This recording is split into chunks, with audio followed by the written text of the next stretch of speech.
Okay, how's it going? Look what I'm doing. Can you see okay? Uh, I'm stretching the shamisen skin. Oh, that's kind of bright, eh? Okay, let me just get that fixed. Okay, great.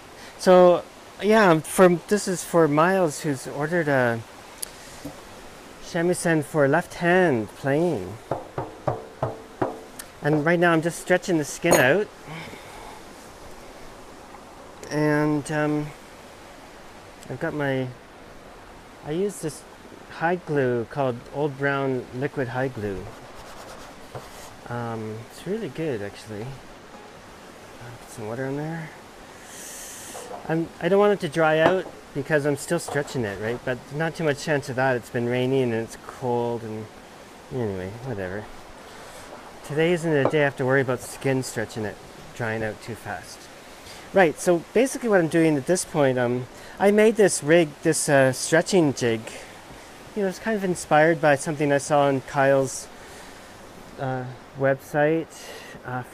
Japanese friend of his sent him a metal one, and anyway, I made this out of mostly my dang and stuff, and these clamps I made, and it's working pretty well, you know, pretty good. And at this stage what I'm doing is I'm going around, I'm just gradually tightening it up, just a few turns at a time. And then, see if you can hear that pitch.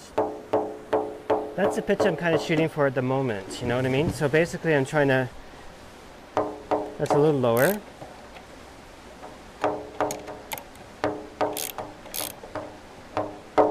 That's about it. I'm using goat skins here.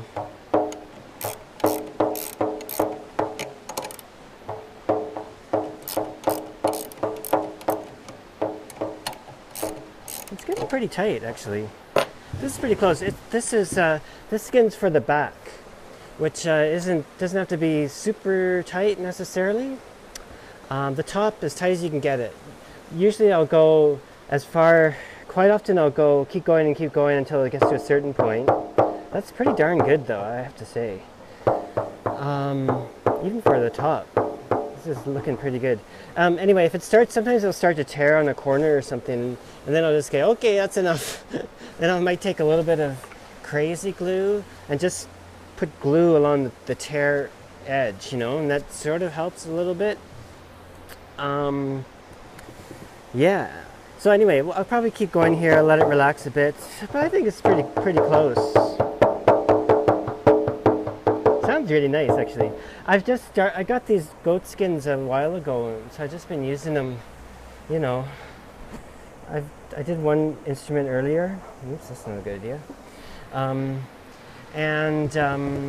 It worked out really nicely, actually. I really like the goat skin. So on Miles's, I've decided to do that too. I used to use calf skins, and I've switched over, probably mostly because goat skins are easy to get, I found. That's why I thought I'd try it, and then I saw other people using goat skins, and I thought, oh, I'll give that a shot. And it worried me at first because they're really thin. Like the calf skins are thicker the ones that I got anyway. And I thought, oh, these goat skins are so thin. I wasn't sure if they'd work, you know. But I have this feeling that goat skin's a little bit stronger. You know, traditionally for the tsugaru shamisen, they would use dog skin. And for the nagata and the other shamisens, they'd use cat skin. But nowadays, that's just not viable. Even in Japan, I think it's almost impossible. Anyway, a lot of people are using goat skins, and there's a couple synthetic skins that are coming out that seem really good too. So anyway, yeah, I think I might just maybe what I'll do is I'll cut off for now, and then I'll hop on again with the video when I'm starting to put it on the instrument. Okay, bye. Okay, we're rolling again. Hello. Okay, so I'm back. Yeah, I just went a couple minutes more with that, and it seems good enough for now. Not for now, good enough. So this is Miles'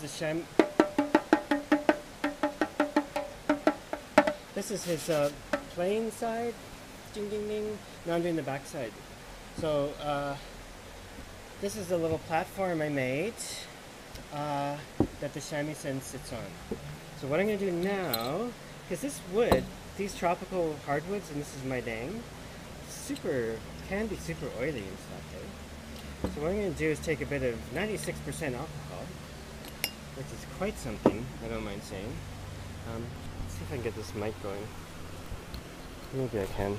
Yeah, so I'm going to basically just take, I mean, I kind of went over it yesterday, but just going to take the alcohol and just, you can see, can you see the darkness? You can see you're getting gunk out of the wood because it's darkening the cloth. But I don't want to get alcohol in the finish because it's a French polish, which is shellac mixed with this alcohol, so it's a great way to take this finish off.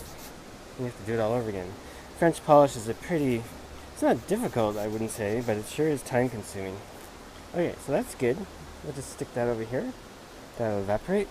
I'm going to put the long side here. Now, what should I do? See, normally I wouldn't be trying to cram so much in to video. Here's what I'll do. I'm going to take the skin and drop it down here. Hopefully that will be okay. Okay. And now I got the shamisen ready. I'm going to wait for that alcohol to evaporate, but it's pretty much gone now. So, next step is the old brown glue. Really great stuff. And the guy, forget the man that made it. Brilliant. He made it for marquetry. And the thing is, the great thing about it, here, maybe I'll not do this while I'm talking, is it has a really long open time, right? So, which is great for stretching skins. Like a high glue is really strong, and this is as strong, I would say.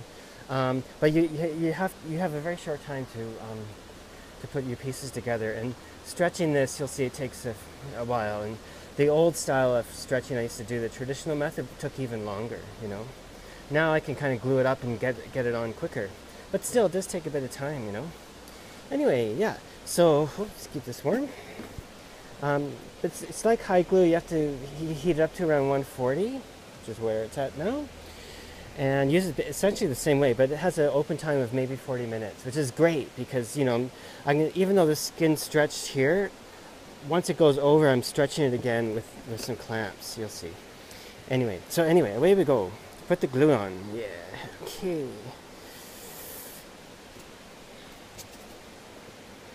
I'm just doing the top edge pretty much because I'll do the side. I do the side the next day once the top's dried, and I just glue that. I glue down with hot hide glue because it's when I have it. I also use this glue if I don't have any hot hide glue handy, so that's fine too. The hot hide glue is nice because it just, you know, grips faster. So doing the side, you kind of do that by hand, not stretching on a contraption, you know. So, you know, like most glue things, you don't want to put too much on there, but you want to make sure there's enough. That should be good. Okay, work quickly. That doesn't need to be heated anymore.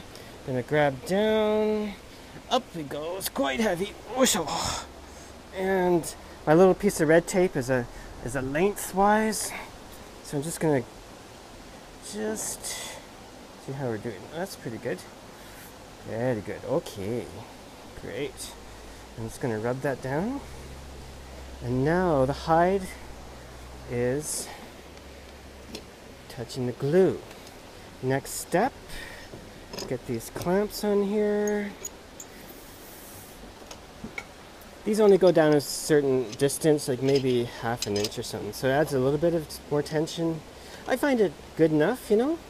If I needed, see if I can stretch it with the mic. If I needed more tension, I could raise the dough up a bit, the shamisen body up a bit, you know. That would work too. If for some reason the skin was stretching and stretching and stretching, but so far I've never had to do that, you know. Just done this. It's enough because the actual, this thing, I can stretch a lot with it. And I continue to, can continue to stretch once I get here, as you can see. I could do that, but I don't generally. I've never done that either. Oops, this is quite low. Better to get it all set up and ready to go. And then you just clamp this down. And good to go. So, gradually, eh? Don't want to rush anything in this sort of business. Yeah. Oop.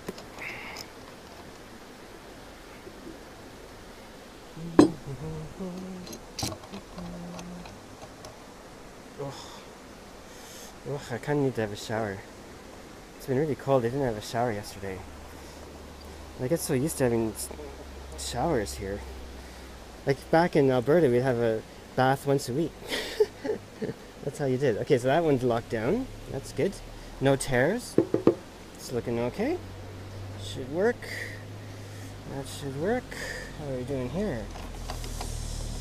So you can see the skin starting, maybe you can see, I don't know how much you can see, the skin's starting to angle down a bit, which is good too, because it's, you know, generally speaking, I will shape the edges of the dough kind of like at an angle, right? Can you see that?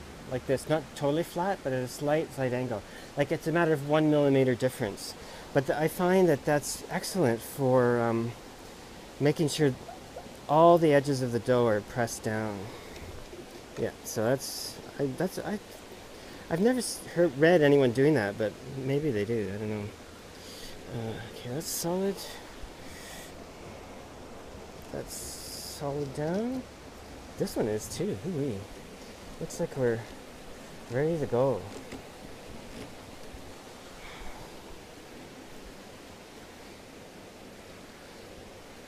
Yep, it's looking good. Should be great. Really liking the goat skin. I'm going to do a recording with the goat skin shamisen that I've done already. I tested the new skins on this other instrument that I'm going to have for sale soon. It's really nice. I really like it. Better than I like it better than the, well, I don't know, better, whatever. It's similar enough to the calf skin. Has kind of a warmer tone than the classic sort of hardcore, not hardcore, you know, the hard-edged modern Japanese tjsugaru sound, like from the Yoshida brothers and stuff. I mean, it's a great sound, don't get me wrong, I love it. But you know, anyway, whatever, with these skins and stuff, you end up with a kind of warmer tone, and I think that on Bachido they call it a vintage tone, probably similar to the kind of tone they used to have, you know, 40, 50 years ago. Right. So that's about it. Next step is I have to pick it up underneath, and not just, because I can't grab it here, right? Because it's too risky of screwing everything up. So then I'm going to carry it into my room where I have a dehumidifier and let it dry for basically 24 hours. The next thing I'll do is bring it out again, undo it, and cut the edge of the skin off, get the hot hide glue going, and basically trim the skin, wet it, and glue it down. Then she's ready to go. Yep. Yeah, I don't know if you can see this, but maybe I could. Can you see? I don't know. Anyway, you know, with the hide glue, I find sometimes it creates a translucency in the skin, so you can see the glue bits through the. Like right now, I can see the wood because of the. Well, it's the nature of the skin. I think it's fairly translucent, but also the hide glue kind of goes through and creates more translucency, I'd say. And I don't know. Anyway, that's a little different. I like it. If you don't like it, don't buy my instruments. Usually what they use is traditionally they'd use a glue made from sweet rice, which in Thailand that's probably the same as the sticky rice, you know. It makes a really strong glue actually. But for the tjsugaru is a tighter skin stretching, even mine, from what I can figure out, and then red, and so that maybe is not strong enough. And I think people use the rice glue mixed with some other synthetic glue, maybe, you know, give it more strength. But anyway, you end up with a really nice white glue thing. You don't get blotches, but with me you get blotches. So I don't know what to say. It's just the way it is. Okay, thanks for listening, and hope this was somewhat entertaining. Okay, hope you enjoyed it. Okay, thanks. Bye. Oh, that's what Pablo Requena. He is. Oh, I got. If you're into guitars, classicals and flamencos, he does, and want to read about. Not read. Watch on YouTube. He does courses too, which would be amazing to take. Anyway, he's a great resource for guitar building. I've watched many of his videos, I'll say, and he's great. And he has a beautiful, beautiful, warm way he presents himself, and he looks like a really wonderful fellow. Anyway, maybe I'll tag him on this because I'm referencing him, which I try to do. Anyway, hope everyone's doing great. Once this shamisen's done, I'm gonna, check the action on both of them. Then I'll be ready to go, and I'll be back to making guitar stuff. So next, I just finished with some tamarind pegs. I'm making the flamenco, so I thought I'd use the traditional pegs, and they look great. Anyway, our next step in the guitar making will be probably gluing tops and backs, and then shaping sides and bending and getting all that going. That'll be happening later in January when things start to dry out. Right now we're hovering at the 99% humidity rate. It's just nutty here right now. Anyway, okay, cheers, and thanks for watching. Bye.